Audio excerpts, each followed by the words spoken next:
Pai, do Filho e do Espírito Santo. Amém.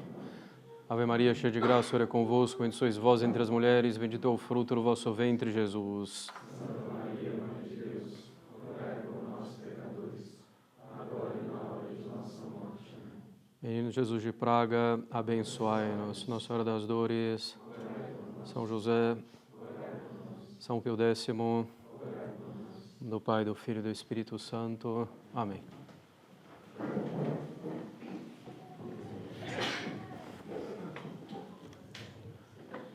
Bem,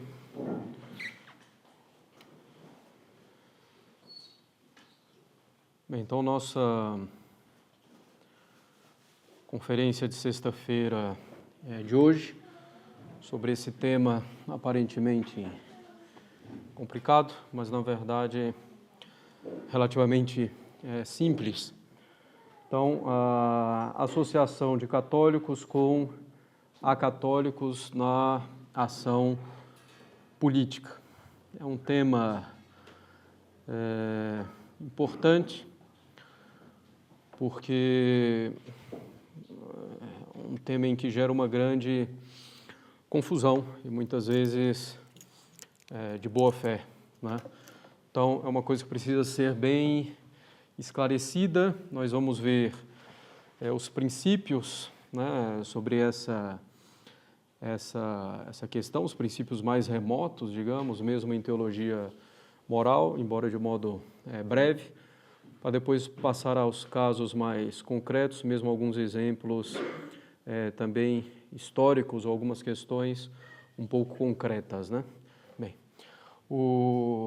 então, a primeira coisa, né, que nós temos que ter em vista quando se fala de associação de católicos com acatólicos, quer dizer, com não católicos, quando a gente diz então acatólicos e não católicos, de fato, todos aqueles que não são católicos, né, entre protestantes, ateus e o que seja, né,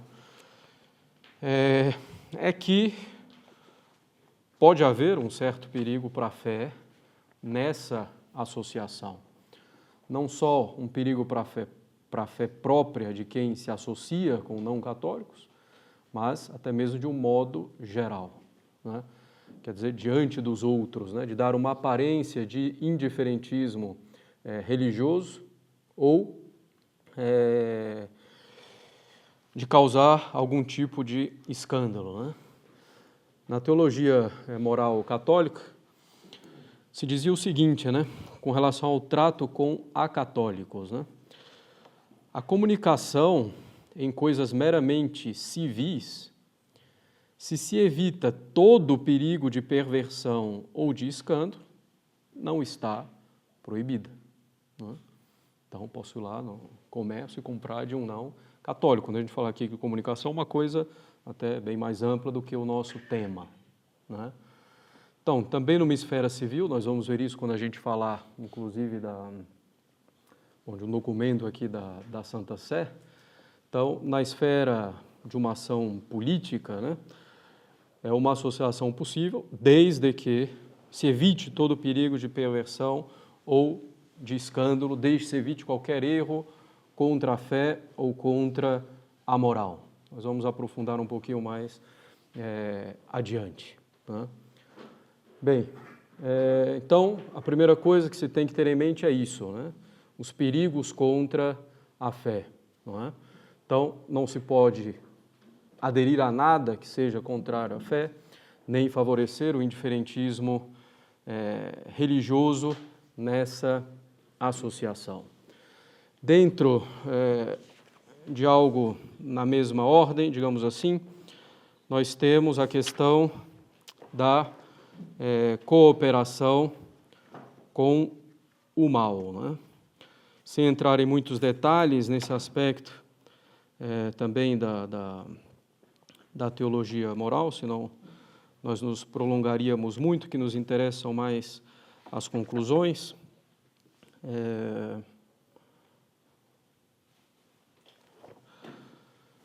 Então, uma cooperação formal com a intenção de cooperar efetivamente no mal, claro, nunca vai ser lícita, né?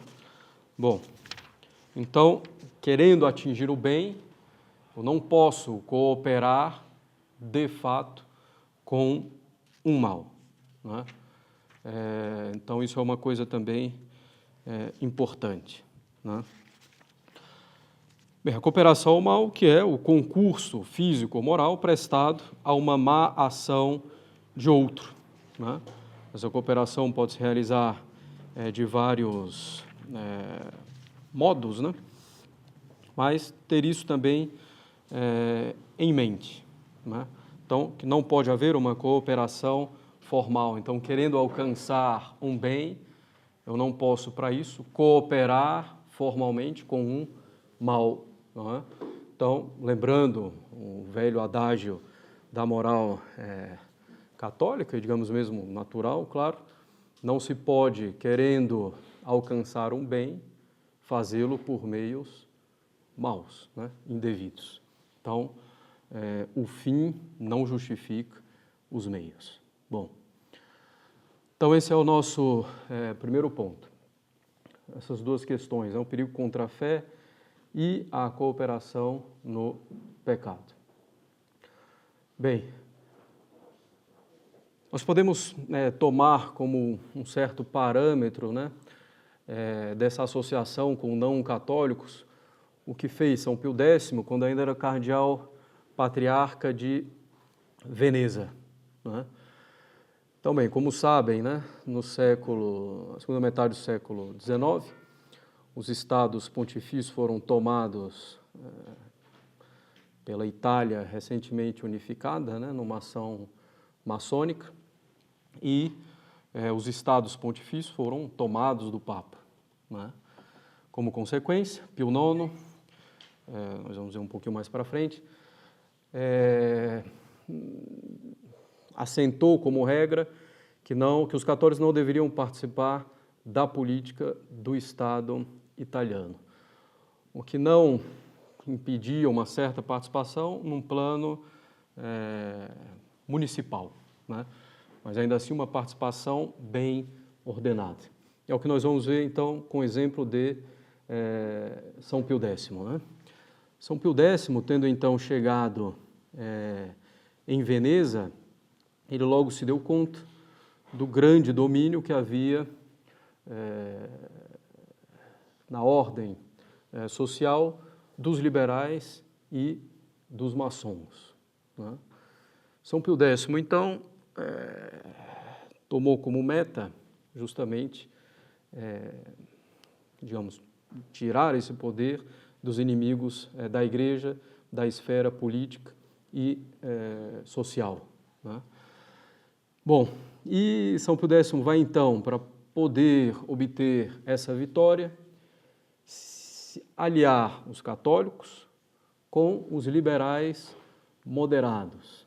Então, peço que não haja precipitação, nós vamos ver quem são esses liberais moderados com quem São Pio X decidiu fazer aliança, né? Mas antes disso, nós devemos considerar as condições bem claras dessa aliança, né? Então, São Pio X julgou que na cidade dos Doges, né, Veneza, para colocar fim ao reinado dos radicais democratas, anticlericais, os católicos deviam fazer uma aliança eleitoral com certos liberais, que nós vamos ver quem são em seguida. Ele, né, o patriarca, o cardeal Sarto, favorece uma aliança política entre os católicos e os liberais moderados. Liberais em política que não podem ser assimilados aos liberais em religião, né? Seja na parte dogmática, doutrinária, qualquer religião é boa, qualquer religião salva, né? E nem na parte também moral, né? Então não pode ser assimilados aos liberais em religião, que o cardeal Sarto tinha com frequência denunciado. Uma lista comum de candidatos foi estabelecida, né, com um católico que a dirigia. Então, isso aqui já é um ponto importante. Na frente dessa aliança, a direção era dada, então, a um católico, né? Esse acordo não foi aceito imediatamente por todos os católicos. Alguns temiam que um acordo político, né, com esses liberais, mesmo moderados, levaria a concessões. O patriarca de Veneza, então o futuro Papa Pio X, conseguiu que se aceitassem a sua estratégia eleitoral e sua palavra de ordem: trabalhar, rezar, votar. O que é importante compreender aqui também é que rezar não é uma religiosidade vaga. Tá? Quando se fala aqui de São Pio X, na Itália, no século XIX, quando se fala rezar, é uma oração de católicos. Né? Então não é simplesmente vamos colocar Deus no meio e está tudo perfeito. Não, é no sentido propriamente católico. Para conseguir isso, né, ele vigiou para que no programa comum elaborado figurassem os engajamentos que garantiam aos católicos a possibilidade de viver a fé deles na sociedade e que favoreciam a restauração de uma ordem cristã. Então não se trata nem de simples liberdade religiosa para todo mundo, também para os católicos, mas de um programa que restabeleça uma ordem cristã. Né? Estabelecimento da oração e do ensino religioso católico nas escolas públicas, por exemplo. Né? Depois, como Papa, ele vai fazer algo semelhante com o chamado Pacto Gentilone, né, em que ele vai aconselhar o bispo de Mantua a escolher os candidatos mais aptos, né, desde que, uma vez eleitos deputados, se engajassem a não votar em favor de leis contrárias às leis da Igreja, como o divórcio, a escola laica, a supressão dos bens eclesiásticos, etc. Então, é uma união, mas feita com condições consideravelmente claras, né? Então, nessa aliança entre os católicos, esses chamados liberais moderados, não se tratava dos católicos que se uniam a um sistema já pronto, aos liberais moderados, ou a um partido dos liberais. Não. Quem elaborou o programa foram os católicos, né? Quem dirigiu a ação foram os católicos. Né? Durante as eleições e depois das eleições, evidentemente. Então, não foram os católicos que atenuaram seus princípios para aderir a esses liberais moderados. Foram esses liberais moderados que aderiram ao programa dos católicos. Então, isso é uma coisa clara. Nos capítulos essenciais, como nós já citamos, o respeito à religião católica, o ensinamento religioso nas escolas, ensinamento religioso católico, bom, as festas, né, etc., e as obras pias que a cidade deveria também promover. Né? Bem, mas a situação é tão complexa, né? Hoje a gente vê, bom, tranquilo, essa ação de São Pio X, de fato correta, mas ainda assim gerou controvérsia, gerou tanta controvérsia que pouco tempo depois, quando o cardeal Sarto, né, futuro São Pio X, estava em Roma, ele foi chamado pelo Papa Leão XIII para se explicar das acusações que diziam então que ele tinha cedido em princípios. Né? Então, o cardeal vai explicar ao Papa Leão XIII como essas eleições tinham se realizado e quem eram esses liberais.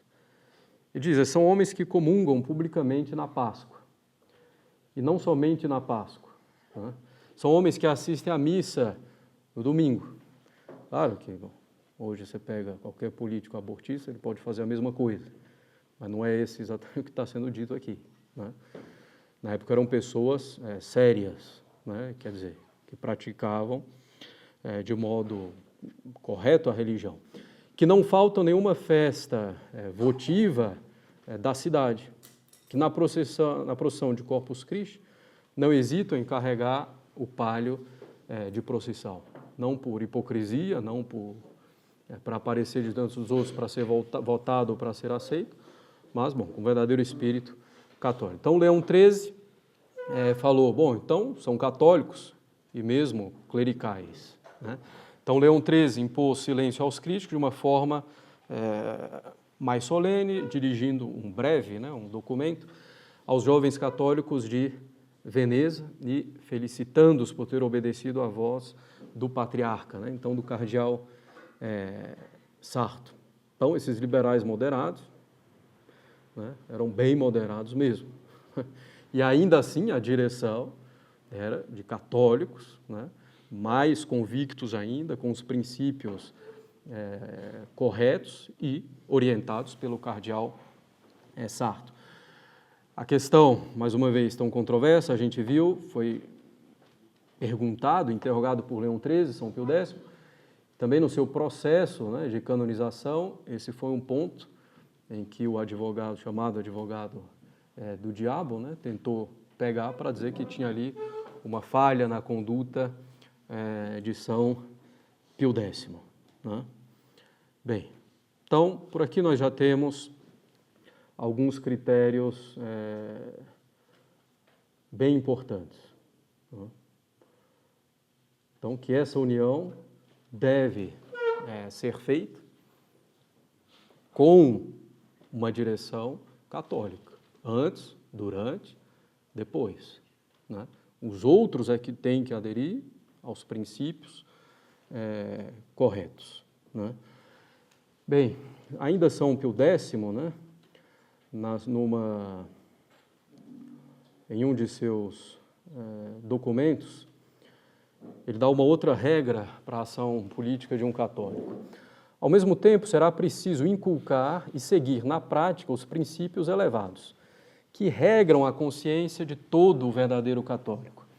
Ele deve se lembrar, antes de tudo, de ser em toda circunstância católico, e de se mostrar verdadeiramente católico, assumindo e exercendo cargos públicos com a firme e constante resolução de promover, na medida em que puder, o bem social e econômico da pátria, e particularmente do povo, conforme os princípios da civilização claramente cristã.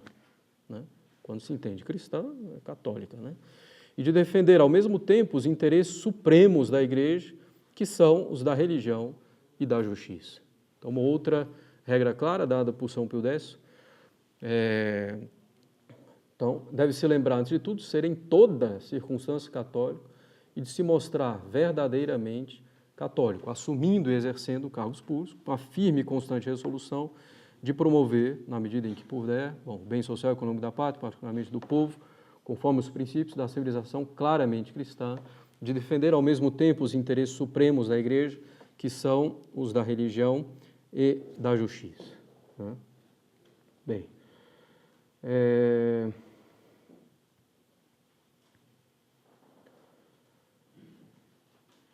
nós podemos também considerar o que diz um monitum, né, a advertência do antigo Santo Ofício, em 1949, 20 de dezembro de 1949, a propósito de alguns aspectos do movimento ecumênico. Né? Bom, então, ele vai dizer, é uma instrução do Santo Ofício, vai dizer, o documento do Santo Ofício do ano anterior, 1948, que proíbe reunião entre católicos e não católicos, não se aplica às reuniões mistas entre católicos e não católicos, nas quais a discussão não diz respeito à fé e à moral, mas diz respeito a caminhos e meios de defender os princípios fundamentais da lei natural ou da religião cristã contra os inimigos de Deus que estão agora coligados. Né? Ou nas reuniões nas quais a discussão diz respeito a como restaurar a ordem social ou outros tópicos dessa natureza. Então, a proibição de reunião entre católicos e não católicos não se aplica às reuniões mistas, né, nas quais a discussão não diz respeito à fé e à moral, mas há caminhos e meios para defender os princípios fundamentais da lei natural ou da religião cristã contra os inimigos de Deus. Bom, mas, continua o documento, mesmo nesses encontros, como é evidente, os católicos não podem aprovar ou conceder nada que esteja em conflito com a revelação divina, com a doutrina da Igreja, mesmo nas questões sociais, aquilo que a gente falava lá no início. né? Não se pode ir contra a fé, nem cooperar com uma doutrina errônea, né? Então, mesmo nesses encontros, como é evidente, os católicos não podem aprovar ou conceder nada que esteja em conflito com a revelação divina ou com a doutrina da Igreja, mesmo nas questões sociais, né? Bem, então, um outro ponto bem importante. A gente pode ainda citar uma nota doutrinal da Congregação para a Doutrina da Fé de 2002, que tem alguns pontos já um pouco complicados, mas que dá também um princípio muito correto, né?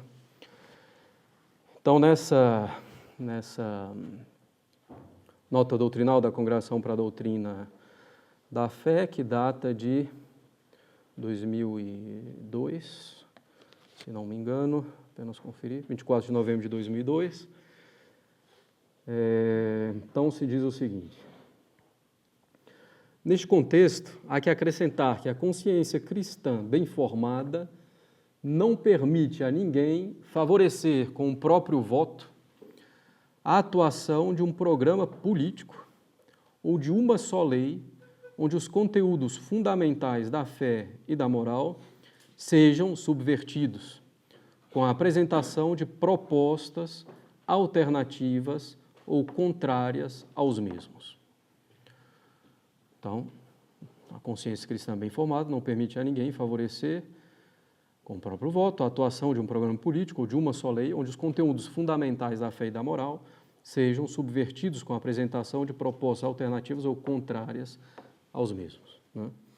Uma vez que a fé constitui como que uma unidade indivisível, não é lógico isolar um só dos seus conteúdos em prejuízo da totalidade da doutrina católica.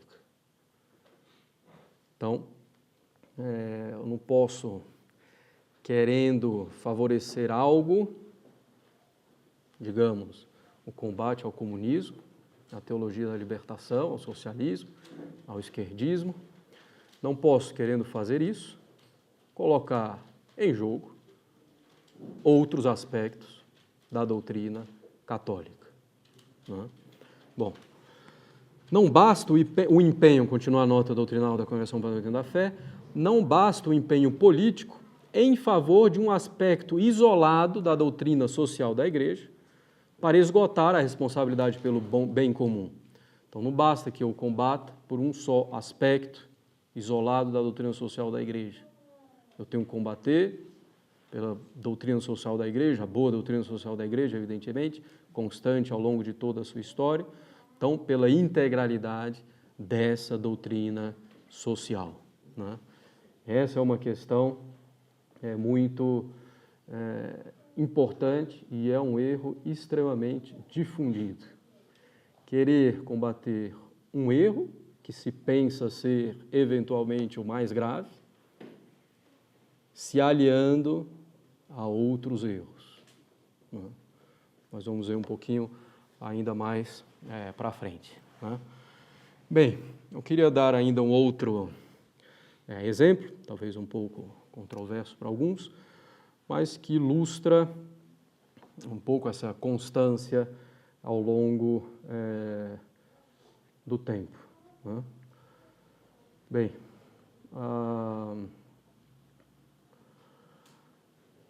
então, Monsenhor Lefebvre, né, que foi delegado apostólico na África, né, durante primeira metade do século XX, depois fundador da Fraternidade Sacerdotal São Pio X, quando surgiu uma questão justamente de união entre católicos e não católicos, né, na França, em questão pró-vida, né, contra o aborto. Então, ele vai dizer o seguinte, né, o objetivo dessa ação deve ser, primeiro, preciso e breve, né? Em seguida, se deve evitar todo o ecumenismo prático, que nós falamos lá no início, né, com relação à questão da fé, com relação à cooperação ao mal. Vimos também São Pio X, no seu documento, il fermo, propósito firme, propósito. É preciso evitar todo o ecumenismo prático, quer dizer, o católico tem que guardar a sua inteira liberdade de palavra e de ação, a fim de ser claramente identificado como católico, como dizia São Pio X. Né?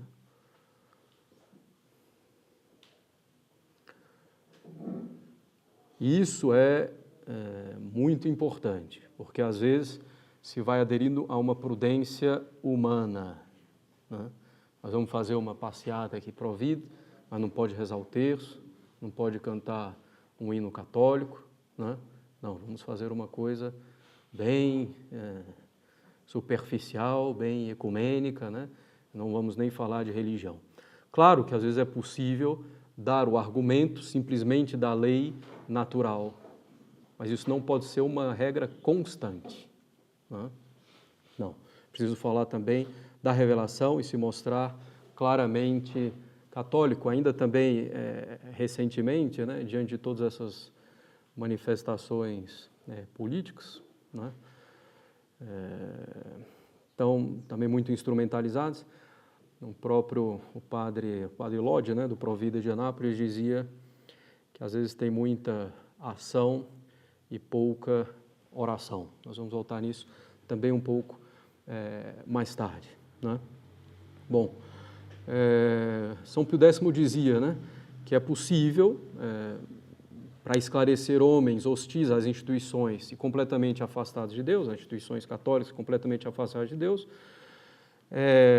propor a verdade, né, pouco a pouco, sem negá-la, sem mentir, né, mas pouco a pouco. Mas São Pio X dizia também, seria transformar uma legítima habilidade, estratégia, em uma espécie de prudência carnal, erguer isso em uma regra de conduta constante e comum. Né? Então não podemos ficar também só nos argumentos ali meramente naturais. É preciso falar de religião, de Nosso Senhor Jesus Cristo e da Igreja. Né? E muitas vezes a gente perde um pouco a verdadeira visão sobrenatural das coisas. Né?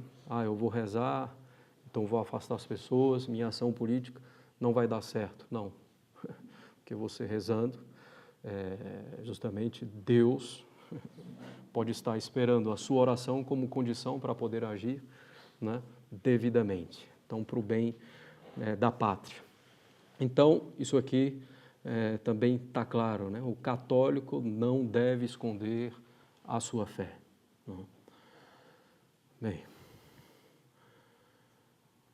Bem, nós vemos hoje, né, então, muitas pessoas, né, bem concretamente, pode haver outros casos mais ou menos semelhantes, mas bem concretamente, a maioria das pessoas pensam quase que o maior mal, que o único mal que existe, ou que o maior mal que existe então, o comunismo, o socialismo, que evidentemente é um mal tremendo. Né? Os papas já declararam claramente que é impossível conciliar a religião católica com o socialismo, com o comunismo. Né? E o comunismo infiltrado na igreja pela teologia da libertação é uma grande calamidade. Mas não é o único mal que existe. E, para falar a verdade, nem é propriamente o pior. Né? Até porque, bom, para uma pessoa que tem uma consciência relativamente bem formada, é fácil identificar o problema do comunismo. Né? O problema do modernismo, que destrói completamente a religião nos seus alicerces, com a aparência de religião, é muito pior. E, na verdade, é o erro atual. E muitas vezes o comunismo, o socialismo, é uma derivação do próprio modernismo como adaptação da igreja à mentalidade dominante em determinado local, em determinada época. Então, se em determinada local, época, se domina um pensamento esquerdista, então vamos adaptar a igreja a isso. Né? Ou então, como se fosse o maior inimigo da igreja, o comunismo. Então, e aí surgem todos os problemas. Por exemplo, vamos nos aliar aos liberais, e aqui não são os liberais moderados, né, de São Pio X, são liberais para valer, ou ainda que seja só liberal em economia, né? Então, a igreja também já condenou o liberalismo econômico propriamente dito. Claro, a igreja defende completamente a propriedade privada, a livre iniciativa, né? O princípio de subsidiariedade, mas o liberalismo econômico, que não é outra coisa que a aplicação do liberalismo geral na economia, quer dizer, a independência da lei moral e de Deus, também já foi claramente condenado pela igreja. Inclusive, os papas falam e mostram que o socialismo, o comunismo, é filho do liberalismo. Portanto, se eu vou combater o comunismo com o liberalismo, eu simplesmente estou gerando novamente o comunismo, o socialismo, daqui a alguns anos, né? Ou seja, um combate completamente inócuo, completamente ilusório. E como eu falei, não posso cooperar, favorecer propriamente um erro, né, para combater um outro, ainda que esse outro seja pior, né? Bem, ou então, hoje se chega então ao absurdo de se defender a união com a maçonaria. Quando a gente fala maçonaria, não é só o Grande Oriente, mas as sociedades secretas de um modo geral, né, que existem, é evidente, e que os papas condenaram reiteradamente, né, e que até hoje é proibido um católico fazer parte de uma sociedade secreta desse modo. Então, nós vamos nos unir à maçonaria porque eles também estão contra o comunismo. Mas espera aí, a maçonaria historicamente favorece também o comunismo e o seu contrário, o liberalismo. Nós temos duas correntes da maçonaria: a maçonaria materialista, ateia, anticlerical, antirreligiosa, e a maçonaria liberal, mística, religiosa, de uma religião evidentemente vaga, né, do indiferentismo religioso, etc. Então, mais uma vez, é uma grande ilusão e é evidente que a doutrina maçônica é ainda muito pior do que a doutrina do socialismo, do comunismo, né? Porque, no fundo, a doutrina maçônica, a doutrina da divinização do homem, da gnose que percorre toda a história, desde o pecado original, sereis como deuses, né? Que é propriamente a religião, entre aspas, né? Religião do demônio, né? Que também pecou por orgulho, querendo ser como Deus. Então, essa aliança, né, com o erro nunca vai dar fruto verdadeiro, né, e duradouro, até porque, no final das contas, o erro vai triunfar. E é preciso entender isso, né? Para os inimigos de Deus, não interessa se nosso Senhor Jesus Cristo deixa de triunfar pelo comunismo ou pelo liberalismo. Interessa que ele deixe de triunfar. Interessa que a verdade não triunfe. Interessa que o bem não triunfe, né? Seja por uma coisa, seja por outra, seja por um mal muito grande, seja por um mal menor. É isso que interessa, né, para os inimigos da igreja. Então, não podemos fazer isso, né? E, bem, depois também um outro caso, né, um pouco concreto, que entra um pouco em todas as questões, é pensar, né, de um modo geral, que a solução para a questão social é uma solução, primeiramente, política, né? Mas isso é um erro, assim, claramente condenado reiteradamente pelos papas, que insistem que a solução é propriamente religiosa, né? Então, o mero combate ao esquerdismo, a isso, ou mesmo o mero combate ao liberalismo, não vai bastar. É preciso que se restaure as almas e a religião, em primeiro lugar, para que daí nós possamos ter as consequências duradouras e profundas na sociedade, né?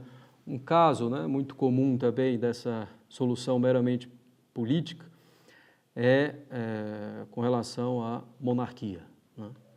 Então, como se a monarquia fosse resolver todos os problemas. Primeiro, que historicamente a monarquia no Brasil nunca foi uma grande favorecedora da religião católica, ainda que no Império fosse a religião de Estado, né? Mas com o regime do padroado, de tal forma que os documentos do Papa precisavam da autorização do imperador para ter vigência no Brasil, que é completamente absurdo, evidentemente, né? Dom Pedro I, maçom notório. Dom Pedro II, se não se chega a saber que era maçom propriamente dito, colocou 2 bispos na cadeia, porque estavam purgando as confrarias, as irmandades católicas dos maçons, né? Dom Pedro II também que favoreceu a vinda de protestantes para o Brasil. Dom Pedro II, que foi um dos primeiros a querer reconhecer o Estado italiano, que tinha espoliado, né, roubado o Papa, por exemplo. Então, a monarquia no Brasil, historicamente, tampouco a democracia, também estou dizendo que a democracia é de um catolicismo profundo, né? Nem superficial, mas achar que a monarquia é extremamente católica é uma grande ilusão. E mesmo hoje, né, aqueles que pretendem a um trono têm ligações com membros da maçonaria. A gente vê fotos na internet claramente colocadas, ver também essa proximidade com o liberalismo econômico, né, em particular na figura ou na doutrina do Mises, né, que era um libertário, não só a economia, mas uma liberdade praticamente absoluta e um blasfemo contra nosso Senhor Jesus Cristo, né? Bem, então, para já começar a nossa conclusão, citar alguns documentos dos papas, sobretudo com relação a essa questão da verdadeira solução. Leão XIII, documento chamado Graves de Communire, de 1901, ele diz, nós acabamos de lembrar a prática das virtudes e dos deveres religiosos, e isso foi de propósito. Certos homens, com efeito, professam a opinião, e ela se dissemina entre o povo, a opinião de que a questão social, como se diz, é somente uma questão econômica. E todo mundo, de fato, acha isso. Se resolver a economia, a violência está resolvida, né? Por exemplo. É verdade, ao contrário, que a questão social é, antes de tudo, uma questão moral e religiosa. E por esse mesmo motivo é preciso, sobretudo, resolvê-la segundo as regras da moral e do juízo da religião. Então, Leão XIII é bem claro. Bem. Na Humanum Genus, né, também de Leão XIII, 1884, contra a maçonaria, ele vai dizer o seguinte: o que quer que o futuro possa ser, neste grave e difundido mal, é nosso dever, veneráveis irmãos, esforçar-nos por encontrar um remédio. E porque nós sabemos que a nossa melhor e mais firme esperança de um remédio está no poder daquela divina religião que os maçons odeiam em proporção ao seu medo dela, nós pensamos ser de capital importância chamar esse grande poder salvífico em nosso auxílio contra o inimigo comum. Então, o poder da divina religião, né? Ainda Leão XIII, na famosa Rerum Novarum de 1891, ele vai dizer o seguinte: basta passar ligeiramente em revista, pelo pensamento, os exemplos da antiguidade. As coisas e fatos que vamos lembrar estão isentos de controvérsia, quer dizer, são pacíficos. Assim, não é duvidoso que a sociedade civil foi essencialmente renovada pelas instituições cristãs, que esta renovação teve por efeito elevar o nível do gênero humano, ou, para melhor dizer, chamar o gênero humano da morte à vida, né? E erguê-lo a um alto grau de perfeição. Então, foram as instituições cristãs que fizeram isso, né? Que, enfim, destes benefícios foi Jesus Cristo o princípio e deve ele ser o seu fim. Porque, assim como tudo partiu dele, assim também tudo lhe deve ser referido. Quando, pois, o Evangelho raiou no mundo, quando os povos tiveram conhecimento do grande mistério da encarnação do Verbo e da redenção dos homens, a vida de Jesus Cristo, Deus e homem, invadiu as sociedades e impregnou-as inteiramente com a sua fé, com as suas máximas e com as suas leis.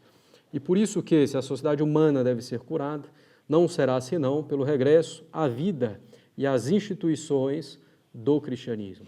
A solução é, então, aqui sou eu concluindo a fala do Papa, a solução é a religião, e o Papa diz, a história nos mostra isso. E de fato nos mostra, né? Da morte de nosso Senhor Jesus Cristo, né? A pregação dos apóstolos e tantos mártires, até que a religião, né, de nosso Senhor fosse reconhecida como permitida, foram 300 anos, né? Até 313, pelo edito de Milão com Constantino, né? Então, foram praticamente 300 anos. Uma ação, então, paulatina, quer dizer, pela conversão das almas, e pela conversão das almas isso resultava, então, no efeito na sociedade, consequentemente, cada vez mais na política, né? Então, não foi simplesmente uma intervenção de um senador romano ou de um imperador que mudou tudo, né? Não, foram 300 anos, e de quantos santos ao longo desses 300 anos, né? Bem, ainda Leão XIII, 1881, documento de Uturum. Bom, e a religião cristã, mal ela tinha penetrado os costumes e as instituições das sociedades, então preparou pela sua divina virtude as preciosas garantias da ordem pública e a estabilidade da sociedade, né?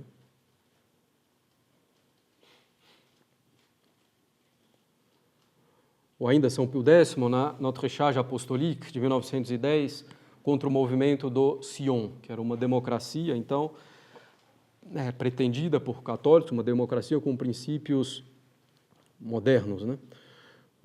Todo o poder vem do povo e não de Deus, etc. Então, a propósito do Sion, né, São Pio X dizia, eis então, fundada por católicos, uma associação interconfessional, né, para trabalhar a reforma da civilização, né?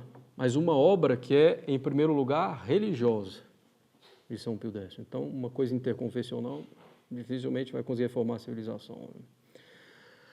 Porque é uma obra religiosa, em primeiro lugar. Ele vai dizer, não há, São Pio X, verdadeira civilização sem civilização moral. E não há civilização moral sem a verdadeira religião. E o Papa vai completar, é uma verdade demonstrada, é um fato histórico. Bem, também Pio XI, na encíclica sobre o comunismo, uma das encíclicas de Pio XI sobre o comunismo, Divini Redemptoris, ele vai dizer, como em todos os períodos mais tormentosos da história da Igreja, assim hoje também o remédio fundamental é uma sincera renovação da vida privada e pública, segundo os princípios do Evangelho, em todos aqueles que se gloriam de pertencer ao rebanho de Cristo, a fim de serem verdadeiramente o sal da terra que preserve a sociedade humana de tal corrupção. Também Pio XI, na 40º ano, 40 anos depois da Rerum Novarum, então sobre a questão social, ele vai dizer, só nos resta, por conseguinte, citar de novo a juízo o vigente sistema econômico e o seu mais violento acusador, o socialismo. Então, o vigente sistema econômico, o liberalismo econômico, e o seu mais violento acusador, o socialismo. Para sobre eles proferirmos uma sentença clara e justa. Ao mesmo tempo, indagada a última raiz de tantos males, apontar o primeiro e o mais necessário remédio, que é a reforma dos costumes. Então, a reforma dos costumes. Continua o Papa, esta tão deplorável crise das almas, que enquanto dure, tornará inúteis todos os esforços de regeneração social, não pode dar-se outro remédio, mais que reconduzir os homens à profissão franca e sincera da doutrina evangélica.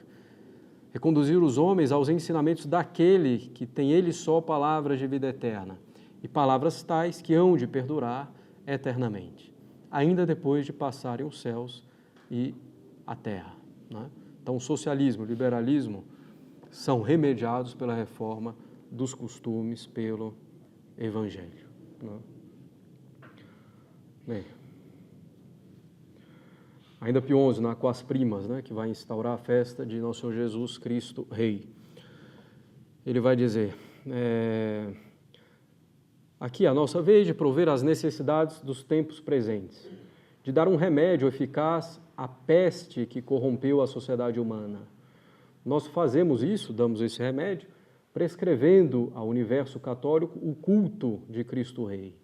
A peste da nossa época é o laicismo. Né?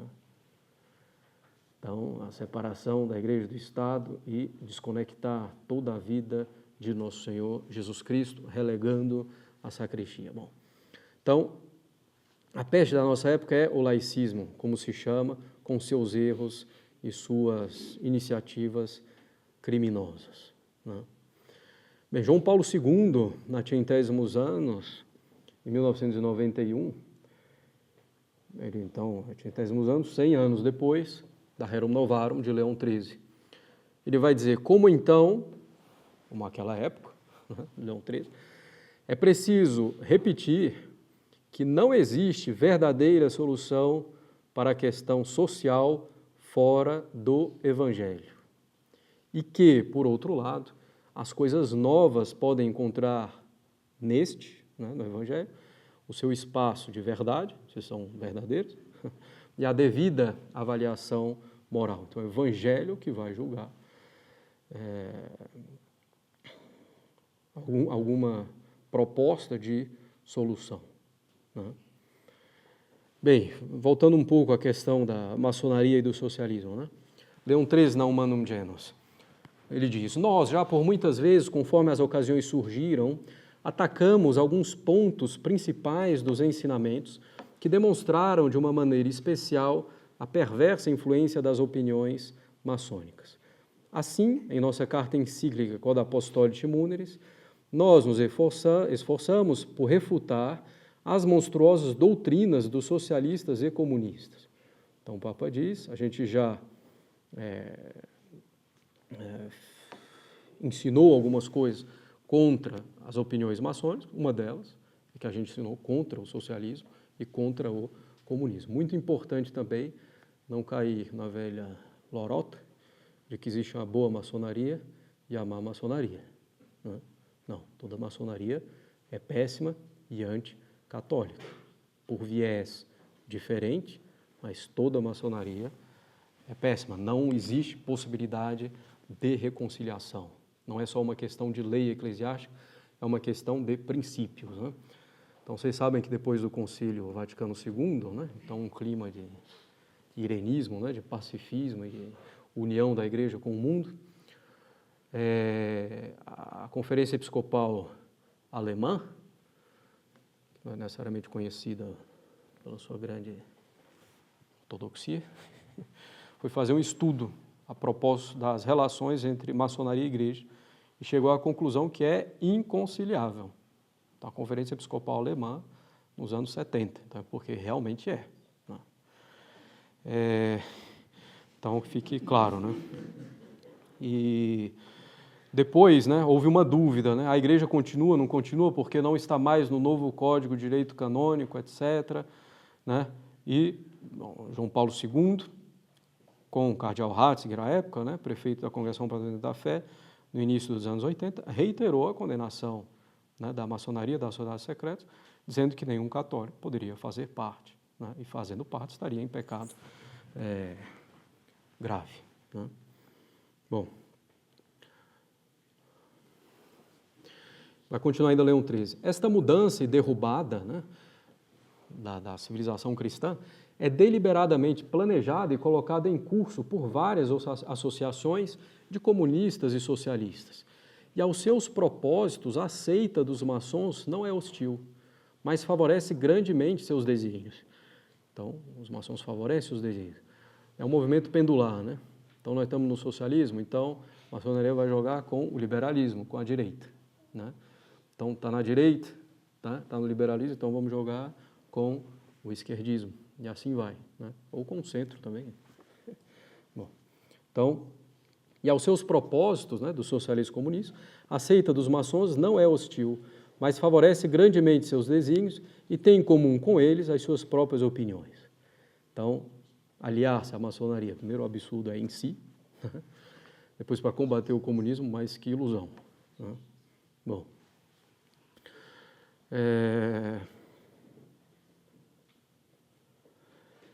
ainda Leão XIII, nós rogamos e imploramos a vós, veneráveis irmãos, quando ele fala veneráveis irmãos, são os bispos, né? As encíclicas antigamente eram dirigidas aos bispos.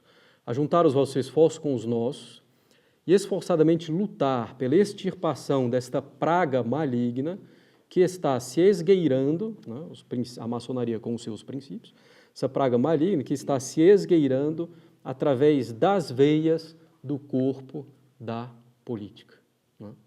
Então, para combater um comunismo, que é um mal, então se pega um outro mal, que é uma praga maligna, então não tem cabimento, né? Bem, ainda Leão XIII, né?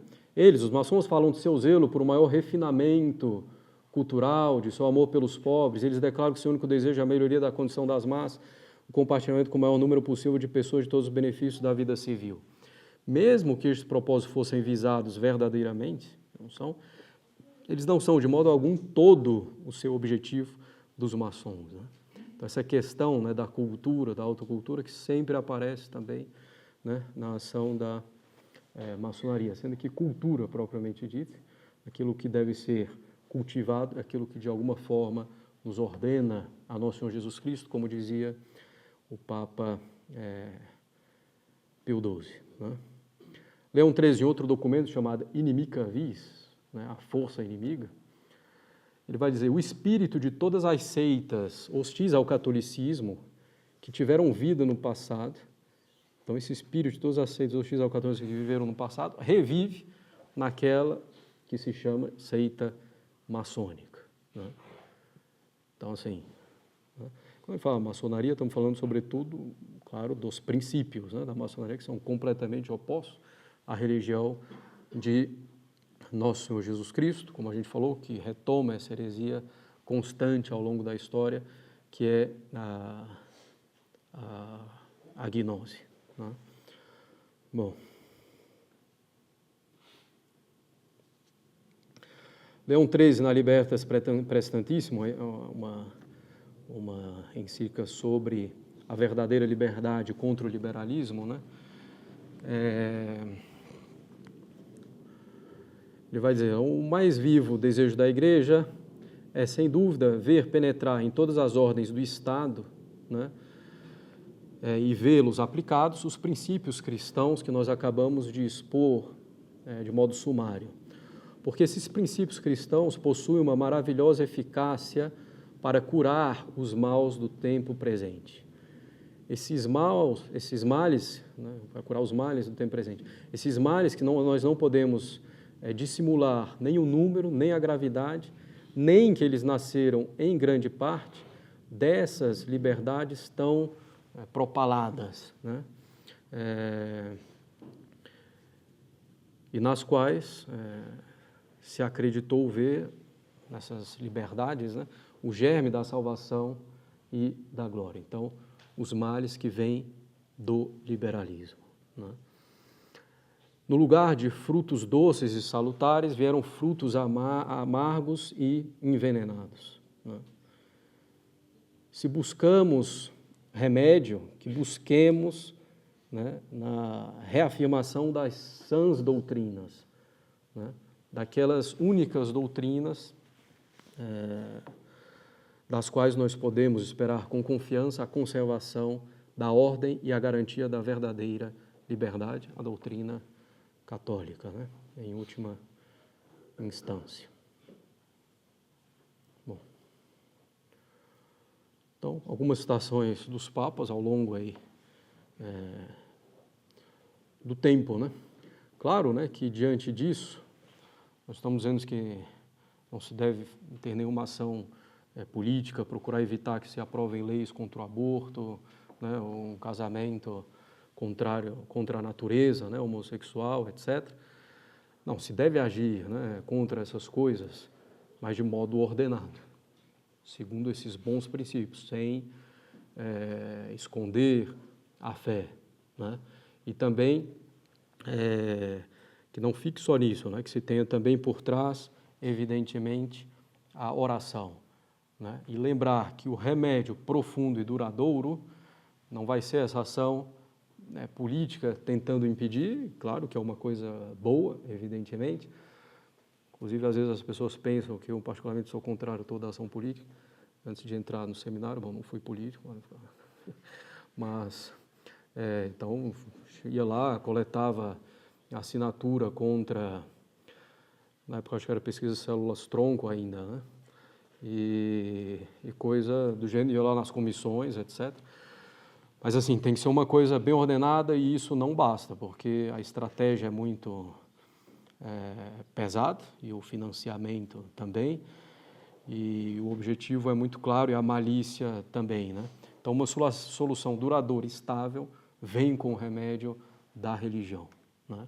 E se quer fazer uma ação política mais organizada, é preciso seguir, bom, mesmo a menos organizada, mas seguir esses princípios de que nós tratamos aqui, com o exemplo de São Pio X, né, partindo da doutrina da teologia moral da Igreja, sabendo que, de fato, fazer política no estado atual das coisas, o sistema todo é muito complicado. Ainda que a gente fosse fundar um partido católico, digamos assim, do dia para a noite o partido tinha 5 pessoas, já passei até 1 milhão, né? E essas outras 999.995 não vão ter princípio nenhum, né? Então vão entrar no partido, vão mudar tudo e acabou o Partido Católico, praticamente no ato da sua fundação. Então é uma coisa bem mais complicada, né?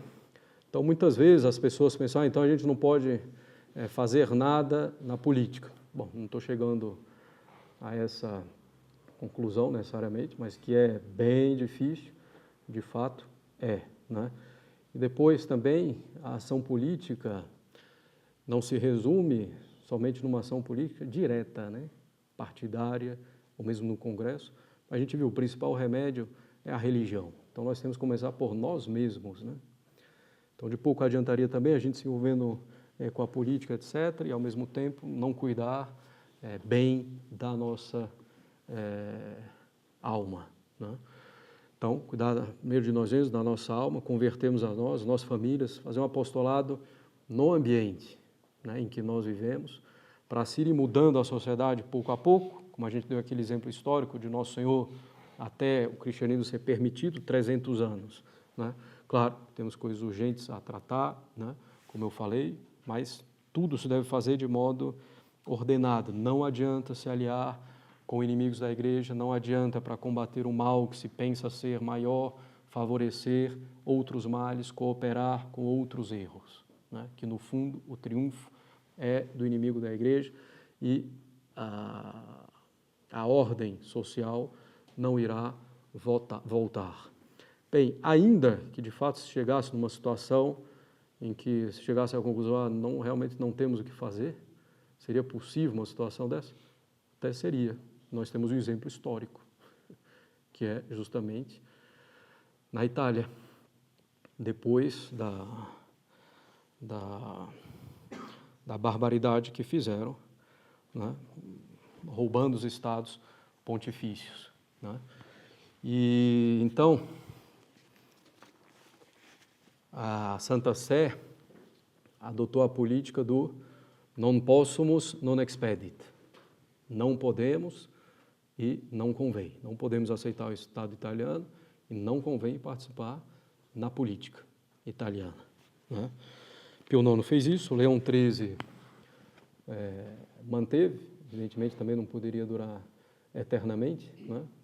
E as coisas foram mudando um pouco.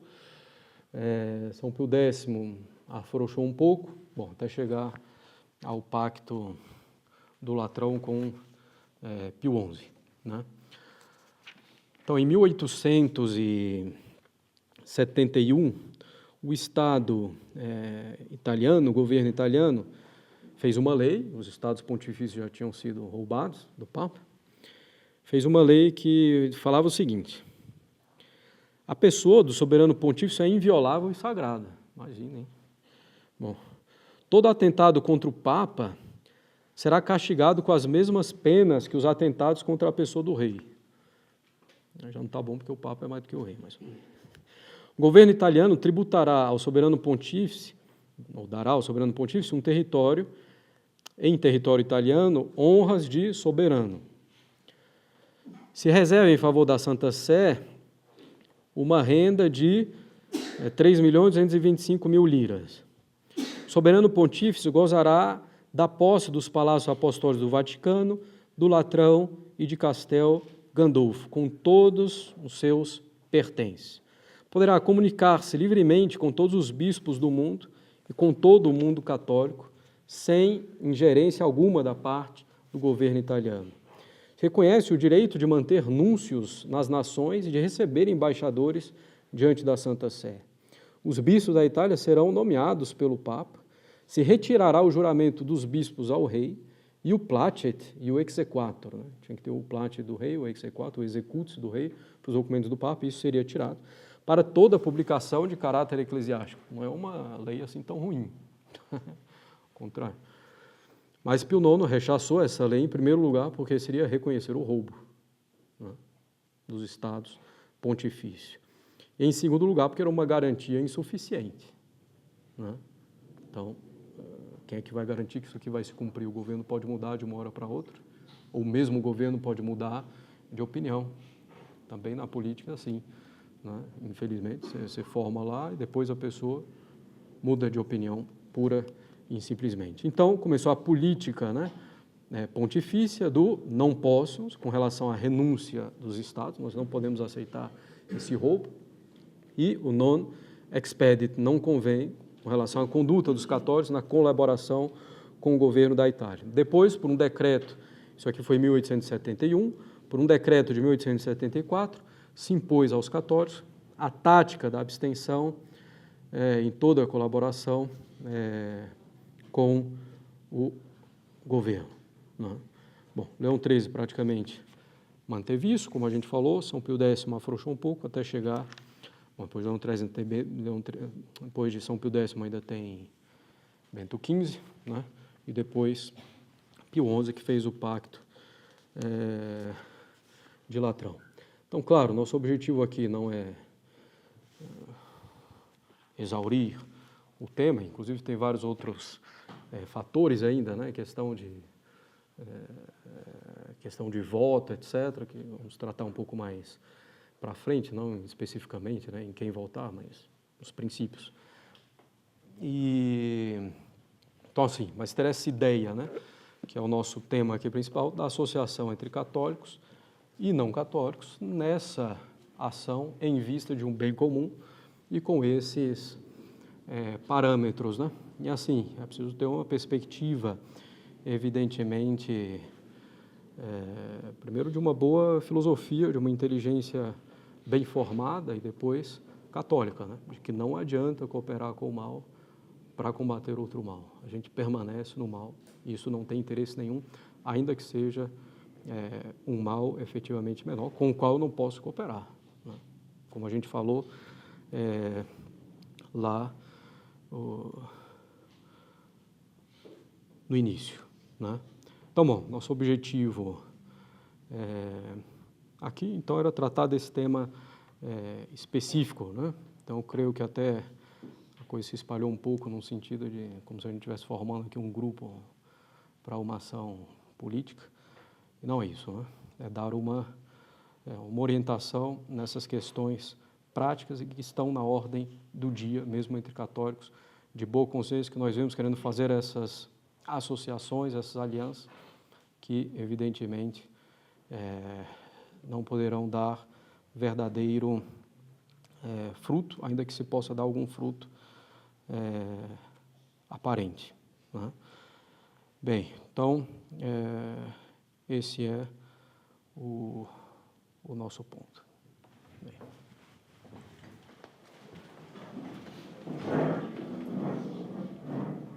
Pai, do Filho e do Espírito Santo. Amém.